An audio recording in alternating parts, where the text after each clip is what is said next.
Olá, sejam todos e todas muito bem-vindos e bem-vindas.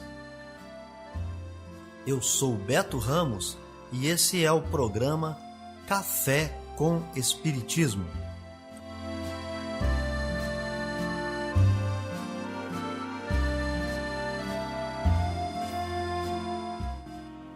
Um programa diário que aborda temas da filosofia, de conhecimentos gerais e de espiritismo.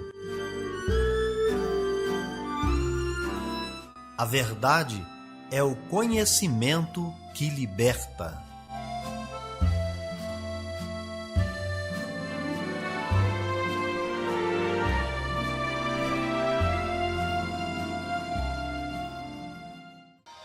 Olá, bom dia para você. Hoje é quinta-feira, 24 de junho e está no ar Café com Espiritismo. Notícias, informações e mensagens, dicas importantes, você acompanha aqui no Café com Espiritismo. E a gente já começa trazendo para vocês as nossas efemérides, o dia na história, os fatos históricos e as personalidades.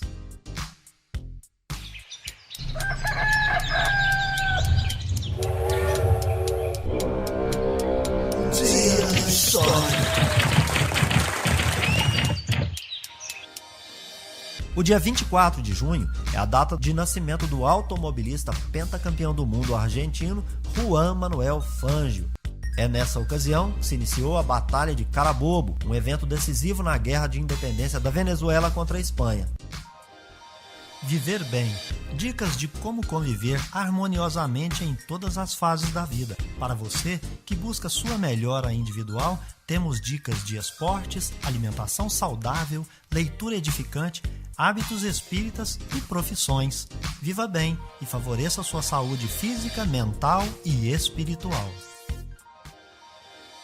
A nossa dica do Viver Bem de hoje é leitura edificante. E nós trazemos uma vez mais Allan Kardec, que vai esclarecer que para termos noções básicas introdutórias do Espiritismo, é preciso estudar o Livro dos Médiuns, um guia para aqueles que querem se entregar à prática das manifestações, porque ele lhes dá conhecimento dos meios próprios para se pôr em condições necessárias a se comunicar com os espíritos. Trata-se de um guia, tanto para os médiuns como para os evocadores, e é, sem dúvida, o complemento de O Livro dos Espíritos.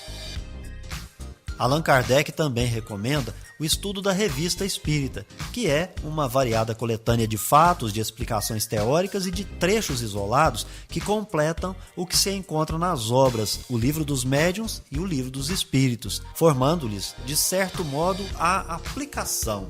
A sua leitura pode ser feita simultaneamente com quaisquer daquelas obras, porém será sempre mais proveitosa e, sobretudo, mais inteligível se for feita depois de O Livro dos Espíritos. Notícias do Brasil e do mundo é aqui no Café com Jornal.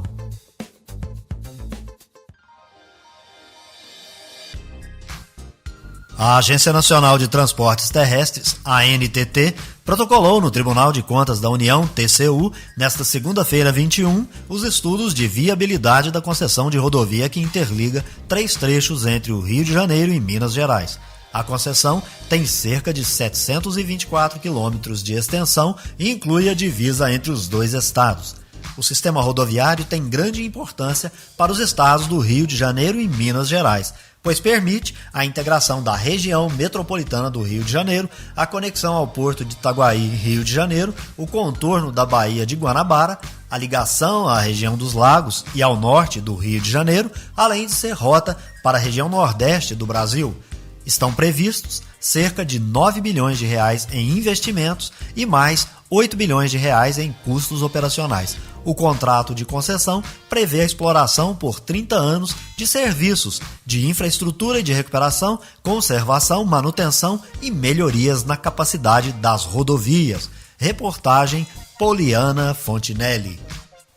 A arrecadação entre janeiro e abril de 2021 aumentou em 25 estados e no Distrito Federal na comparação com o mesmo período do ano passado. Somente o Espírito Santo não teve alta na receita. Os dados constam no relatório resumido de execução orçamentária RREO, divulgado nesta segunda-feira 21 pelo Tesouro Nacional.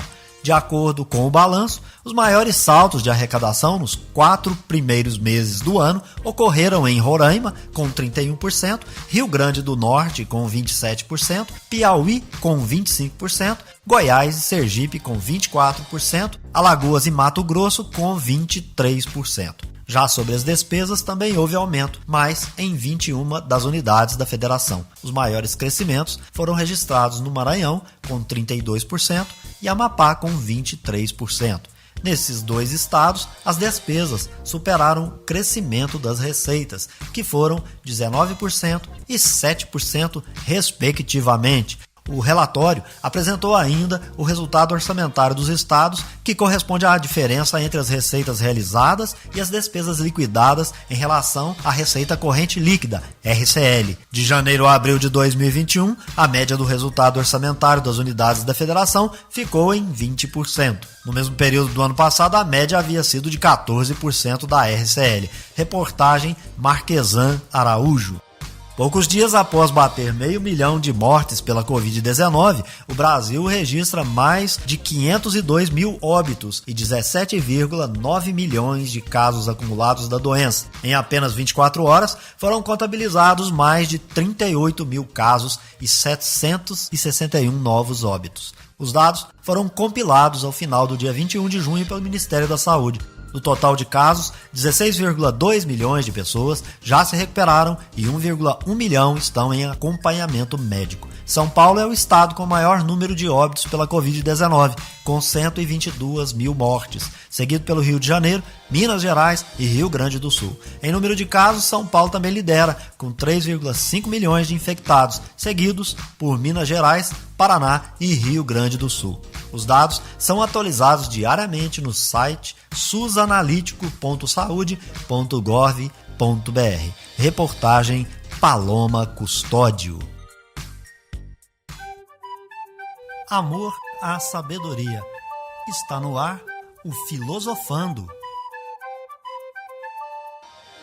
Indução, ciência e causa final. Aristóteles não tinha ficado inteiramente convencido com a bizarra teoria das ideias de Platão. Ele também achava que o mundo era feito de formas, mas elas seriam simplesmente tipos naturais ou espécies. Para ele, o papel do cientista é descobrir o que são essas espécies e explorar suas propriedades. Esse foi um dos motivos pelos quais Aristóteles reconheceu a importância da indução. Ao sermos capazes de generalizar indivíduos específicos para espécies, estamos começando a fazer ciência. Podemos utilizar generalizações indutivas sobre as espécies para fazer uma dedução sobre um indivíduo específico. E isso dá à ciência o poder de fazer uma previsão. Para Aristóteles, só as coisas individuais existem e não as formas. Ele também estava convencido de que tudo tem uma causa final ou função potencial. Assim, o fogo tem potencial constante de se mover para cima e os objetos pesados de cair, de se mover para baixo. Outras coisas, como plantas, animais e seres humanos, têm funções muito mais complexas. Aristóteles pensava mais ou menos assim: é porque tudo e cada acontecimento tem uma causa. Se recuarmos até o começo dos tempos, chegaremos à conclusão de que deve ter havido uma causa primeira, ou primeiro motor, alguma coisa bem parecida com o Criador divino. Essa explicação circular foi chamada de explanação teleológica ou argumento teleológico.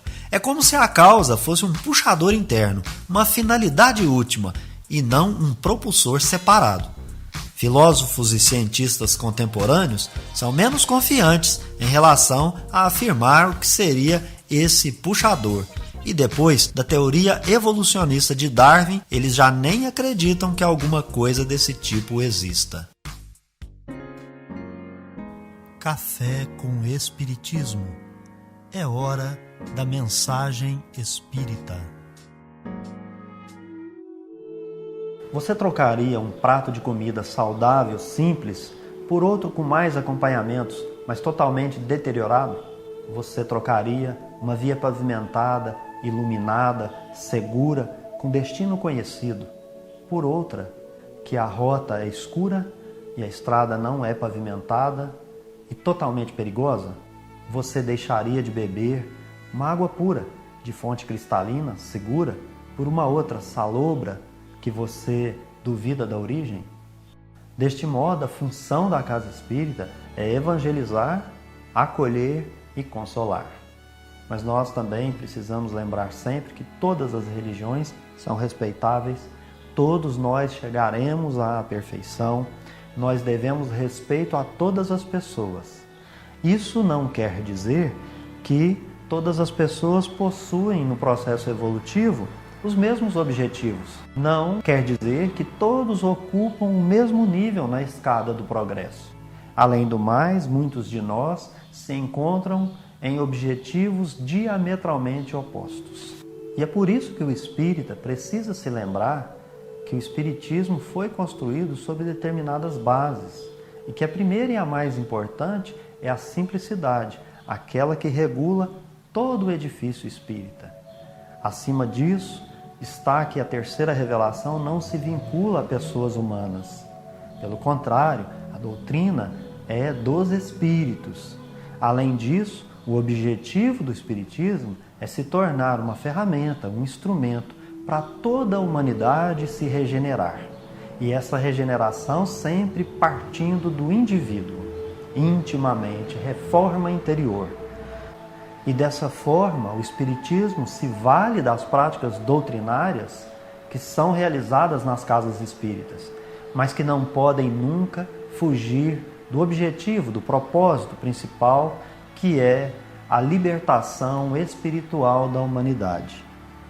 Por isso, o espiritismo é totalmente incompatível com atividades que não sejam evangelização dos espíritos, intercâmbio com o plano espiritual, passe magnético, sendo imposição de mãos sem contato físico e sem fórmula ritual, assistência material aos necessitados e o estudo da doutrina espírita.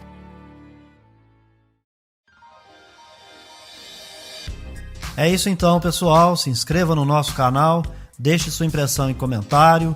Um forte abraço e até o próximo Café com Espiritismo. Fui! Este foi o nosso programa Café com Espiritismo. Um oferecimento de Instituto Revelare. Se inscreva em nosso canal, acione o sino das notificações e se torne membro para apoiar os projetos. Nós nos encontramos no próximo episódio.